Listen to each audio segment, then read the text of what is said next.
हमारे YouTube channel में आप सभी का स्वागत है। जो भी हमको इस वीडियो में देख रहे हो सभी को हमारी तरफ से राम राम। पिछले वीडियो में हमने रामचरितमानस में जो अयोध्या कांड है उसके हमने 50 दोहे चौपाइयों के साथ पूरे पढ़ लिए थे, और जो इसके आगे के दोहे चौपाई है वो हम इस वीडियो में पढ़े रहेंगे।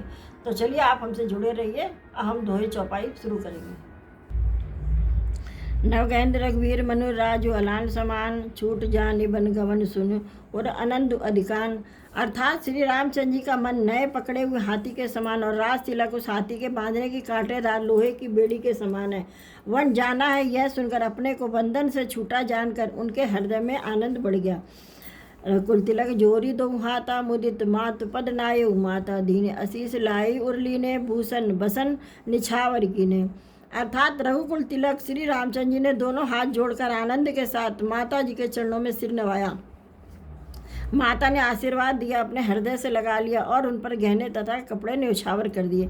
बार बार चुंबत माता नयन ने जल पुलकित गाता, गोद राख पुण्य हृदय लगाए श्रीवत प्रेम रस पयद सुहाए। इसका मतलब है माता बार बार श्री रामचंद्र जी का मुख चूम रही है, नेत्रों में प्रेम का जल भराया है और सब अंग पुलकित हो गए हैं। श्री राम को अपनी गोद में बैठाकर फिर हृदय से लगा लिया। सुंदर स्तन प्रेम रसियानी दूध बहाने लगे। प्रेम प्रमोद ना कछ कही जाई, रंक धनद पद भी जनु पाई। सादर सुंदर बदन निहारी, बोली मधुर बचन महतारी।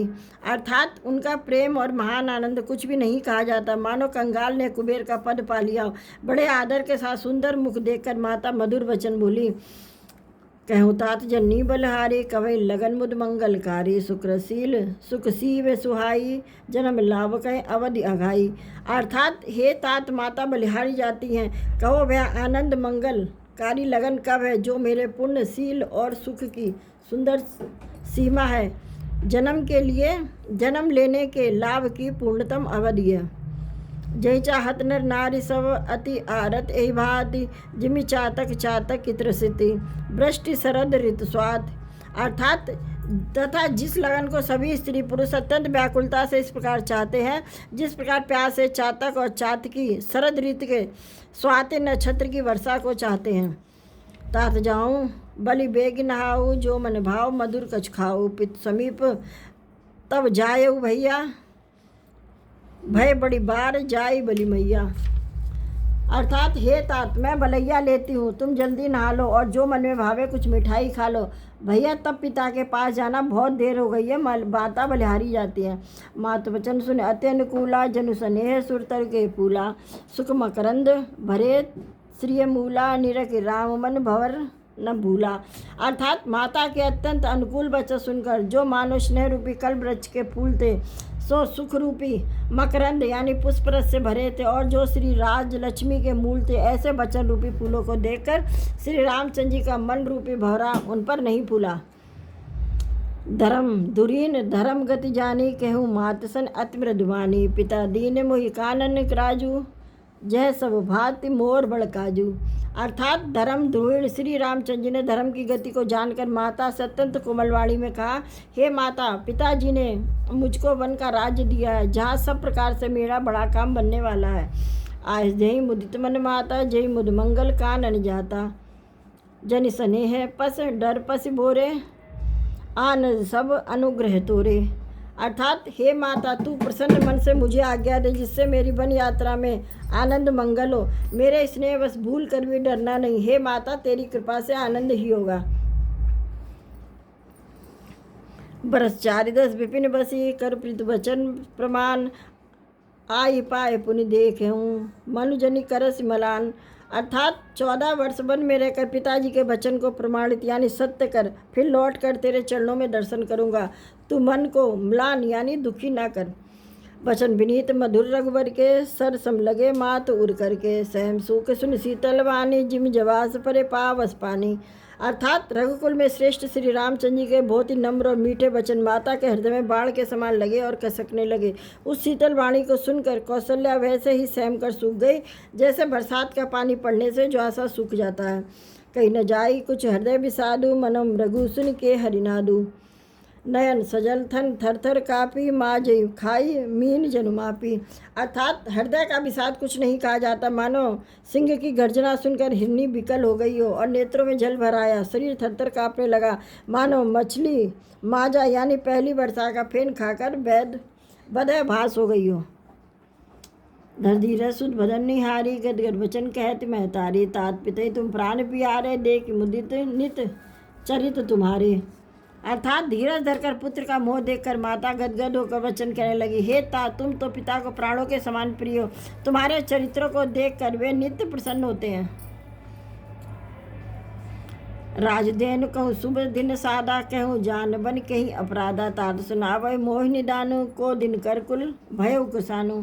अर्थात राज देने के लिए उन्होंने शुभ दिन सुधवाया था, पर अब किस अपराध से वन जाने को कहा। हे तात मुझे इसका कारण सुनाओ। सूर्यवंश यानी रूपी वन को जलाने के लिए अग्नि कौन हो गया।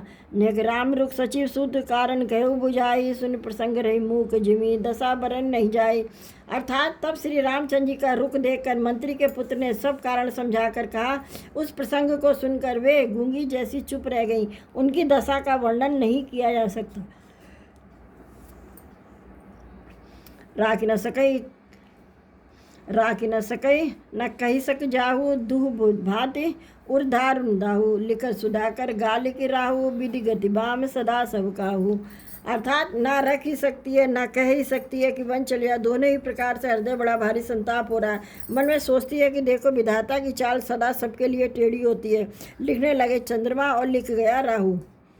धर्म सने उभय मति घेरी, भई गति साप छछुंदर केरी, राखो सुतई करऊ अनुरोधु, धर्म जाई अरु बंधु विरोधु। अर्थात धर्म और स्नेह दोनों ही कौशल्या की बुद्धि को घेर लिया।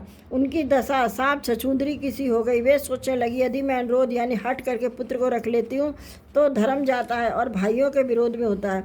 कहूँ जान बन तो बड़ी हानि, संकट सोच विवश भई रानी, बहुत समझती है धर्म सयानी, राम भरत दो सुत समझानी। अर्थात यदि वन को जाने को कहती है तो बड़ी हानि होती है और इस प्रकार धर्म संकट में पड़कर रानी विशेष रूप से सोच के बस में हो गई। फिर बुद्धिमती कौशल्या जी स्त्री धर्म पतिव्रत धर्म को समझकर और राम तथा भरत दोनों पुत्रों को समान जानकर सरल स्वभाव राम महतारी, बोली बचन धीर धरि भारी, तात जाऊं बल्कीने उन्हीं का, पिति आयस सब धर्म टीका। अर्थात सरल स्वभाव वाली श्री रामचंद्र जी की माता बड़ा धीरज धरकर बोली, हे तात मैं बलिहार जाती हूँ। तुमने अच्छा किया कि पिता की आज्ञा का पालन करना ही धर्मों का शिरोमणि धर्म है। राजदेन कही दीन बनो मोहि न सो दुख लेस, तुम बिनु भटतहीं भूपतहीं प्रजई प्रचंड कलेश। अर्थात राज्य देने को कहकर वन दे दिया, उसका मुझे लेस मात्र भी दुख नहीं है। दुख तो इस बात का है कि तुम्हारे बिना भरत को, महाराज को और प्रजा को बड़ा भारी क्लेश होगा।